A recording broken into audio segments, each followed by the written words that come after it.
being mobilized 3 times, I actually thought I wasn't going to come back. You bleeding? Let me see. Get down, get down. Well, get down, get down. Yeah, you're good. You're good now. I'm good, man. I'm just bleeding. You got strapping on your face. We all went through something that nobody will ever understand. Ever. There was so much anxiety, so much adrenaline that that fear kicked in, that fear of whether we going to get hit or whether am I going to survive this. I'm a team sergeant, and we were done working for the day. And we were going to bed down in one of the Iraqi police stations. I was finishing up an 8-hour patrol outside of the Balad area of Iraq. Those events, one time I kind of got launched forward up from the turret a little bit and hit my head and my shoulders. So when I jumped out the truck, I hurt my back some, and I even shot around thinking I saw somebody, or just thinking, clearing the weapon. Pressure deck, and I just stepped in the right spot, and a 155 mortar round IED went off. 2 mortars came in and landed inside the compound about 15 feet away from where I was standing. I couldn't move. I was just laying flat on my face. I even looked in the mirror. I remember looking in the mirror and thinking, God, that doesn't even look like me. He was just the shell of the man inside. There was a point in my life that I decided that life was over.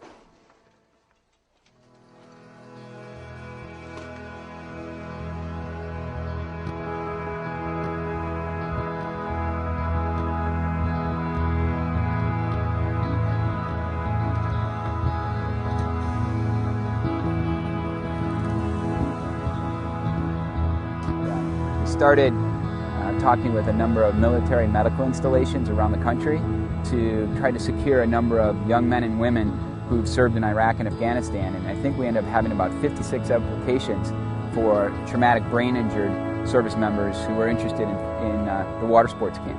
I thought it was a joke. You know what I mean? He calls me back and asks me, what am I doing in August 12th to the 17th? And I said, why?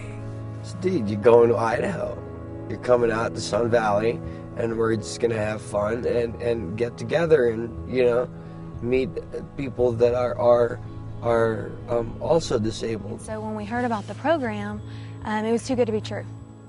Who in the world was going to fly us and put us up in a 100-year-old cabin and feed us and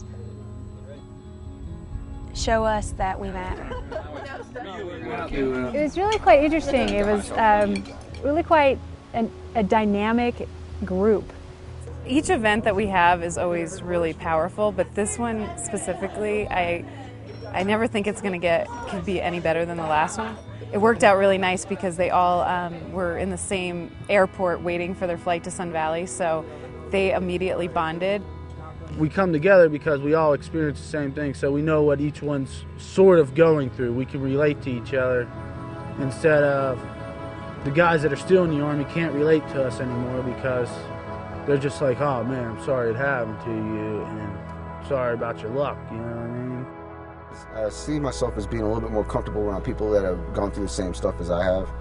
If not, then I just have to sit back and watch and see how their character is, if I want to interact with them or not. They were sharing these really deeply wounding experiences in their lives. 2 of them, the first night, were talking about how difficult it was to live with post-traumatic stress disorder.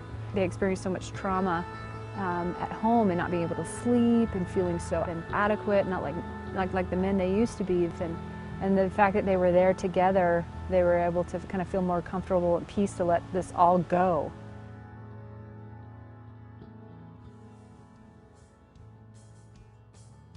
This event gives the warriors a chance to get together and motivate each other. They've all suffered the same injuries, traumatic brain injury and post-traumatic stress disorder, and maybe some type of physical manifestation, but they're helping each other. They're a team, they're a unit. You see that rope tighten and getting ready, hit it, the anticipation, it's like, holy cow. It's going to be wild, I never did this before, and slash with issues now. And then the sense of accomplishment, immediate sense of accomplishment afterwards, whether you make it 10 feet white, it's just a blast.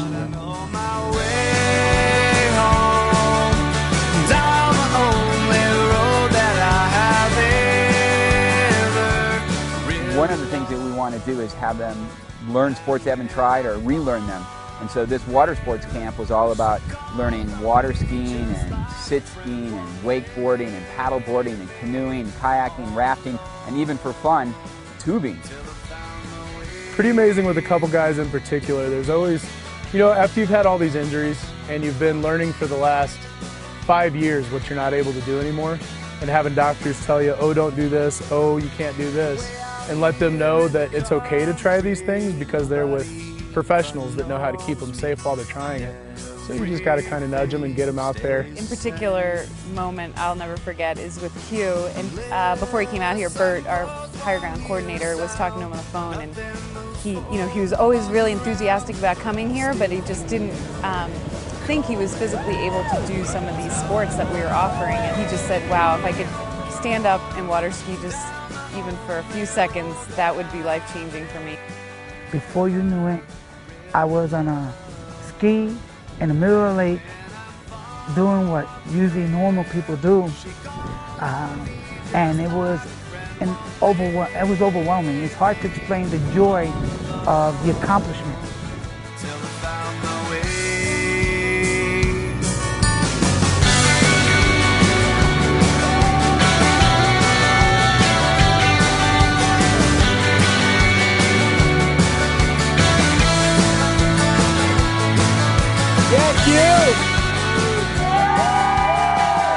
And then to see their faces light up and to see that confidence build from, I never thought I could do that. And a lot of these guys are like, I never thought I could do that able-bodied. I never even tried.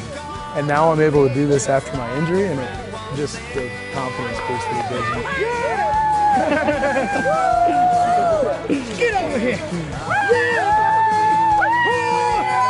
It's possible. I did it. Yes. Woo! I can't believe it. I cannot believe it. The reason why we include the wives is because the divorce rate is 80% right now. And we believe that the wives have suffered just as much trauma as the warriors. I mean, here they are. They're now the primary caregiver. They're moms most of the time. And they're the breadwinner. They're doing all this paperwork for their husbands who, can't focus or concentrate. And it's a lot of burden. It's a lot of stress. And we believe that the part that they play in the restoration and the long-term care of their husbands is paramount. And he said, I hope we get there because we really need it in order to be, away from our kids, away from the house, and we can bundle those relationships again. It's like a blanket that's being woven. My wife and I was able to spend an hour and a half kayaking, but we enjoyed each other. We talked, and we had another individual that explained to us the ridges on the hill. But it was more, the kayaking was a bonding. We bonded more, and it was an awesome experience. And I would take that experience with me for the rest of my life. Way down, way under the water. When you see the intimacy developing between these couples through sports and recreation and the opportunities we provide outside of sports at night, these special group settings, but then for them to work on communication skills, to talk honestly with each other about the real pain that's going on in their lives, and then to have an understanding and a patience and a compassion for each other. She has anchored him there. She has anchored him there. I was anticipating for the Jason back home to explode and get upset that he had to spend time with me. It was kind of intense because that's something he doesn't do with me. He doesn't walk around the farm, he doesn't go on hikes with me, but he stepped outside his box. We just were walking, doing our thing, and I kind of stopped and held her by the hands and just looked in the eyes. And I just told him I was sorry, that I had realized that I don't look him in the eyes anymore. You know, he's always like this, and I don't hear him. And so that's one of our goals, is that I start listening to him and he starts listening to me. You know, from that point till now and for the rest of my life, it's just going to be different. You know, we re-see each other, you know. And that we communicate by looking at each other, and I don't know, it was just kind of life-changing. I can't see how every couple here hasn't had a moment like I had on the trail with my wife. You know?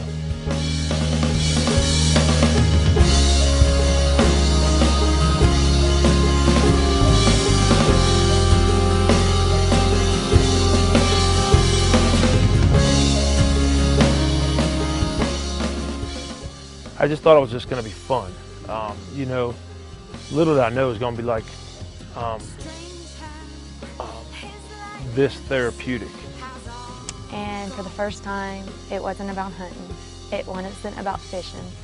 And it wasn't about his doctor's appointment. It wasn't all about Jason. It was about me and Jason doing something together. You know, I think what's so surprising is that people think the signature wound of the war is a guy in a wheelchair or a guy with an amputation. But in reality, there's only been 300 spinal cord injuries and about 1,800 amputations. But there's 350,000 service members with traumatic brain injury and another 350,000 with post-traumatic stress disorder. It pisses me off that I lost part of my life because the things I witnessed and things I had to do and things I couldn't prevent, you know, and it pisses me off that I lost time in my life, but I'm done with that. I'm not going to lose it anymore, you know. These guys are broken and they need help, and these are just 6 guys. We have soldiers coming home still that are going to need this, and we were just so blessed to be picked to come here. And my wife are definitely going to do more activities together. A kayak is very reasonable. A canoe, find a great trail, you know, so yeah, something to kind of set the pace. Why is it important for them to draw them in so they have this experience, just to shift them and their thinking, is that they don't have to fade away into the shadows, that they can become mentors and they can make the changes in their lives for the ultimate happiness of their family and generations. This is a great opportunity for me and my wife to figure out that, wow, we can do so much for the other people back home.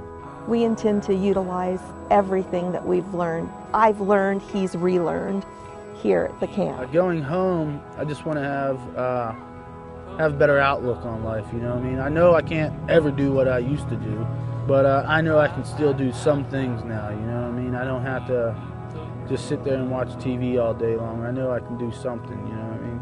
These 6 guys were so successful, and they can take their success story and go home and talk to their friends and to their caseworkers and start spreading the word that sports and recreation and the people who are out there that want to support us really do make a difference. Our goal is to educate all the adaptive organizations across the country so that they can do a similar program to what we do, so we can have the help of all these organizations in all the states across the country, so everyone's going to be able to get served. Coming out here and being able to get out on the water and participate in things that he used to do very well and be able to relearn those, he said that it gave him a sense of independence that he hadn't felt since he was injured. I wish Americans can be patient with the soldiers. We tend to have difficulties remembering, acting, socializing in society. A week like this, slash what we're going to take back, is one of those ways to kind of, just put a Band-Aid on those things. And you know what?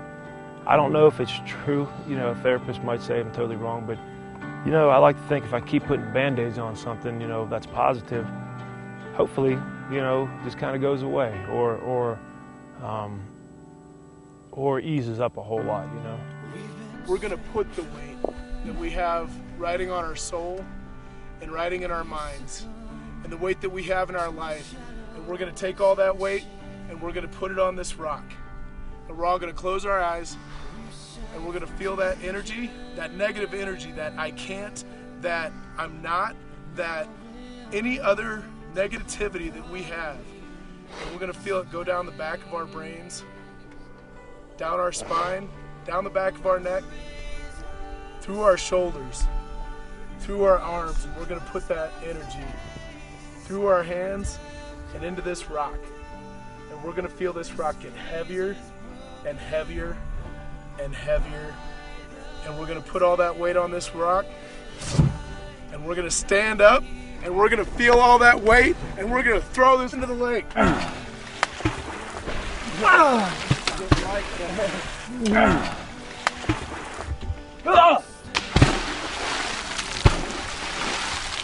Oh, this is only gonna come out. It's gonna make it hard.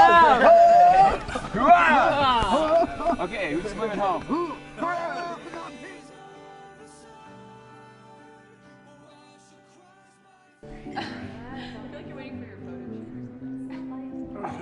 Yeah, you're good. All right. I know that you have loved and lost in life, but now you have to learn how to let it go. You've only just begun now to heal the wounds. You've really got a long, long way to go. But I will always be right here beside you to comfort you and help you on your way. So don't you worry now about tomorrow. Just forget about yesterday. But have a little faith in me, my darling. Leave a little light shining in the dark. Let a little pain slip through your fingers. Let a little love into your heart. Show a little faith in me, my darling. Leave a little light shining in the dark. Let a little pain slip through your fingers. Let a little love into your heart.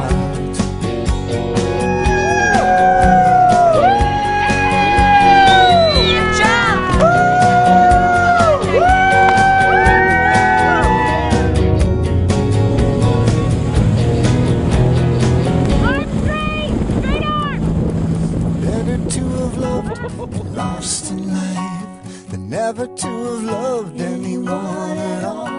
So take me by the hand, I'll lift you up. Yeah, I'll be there to catch you when you fall. But have a little faith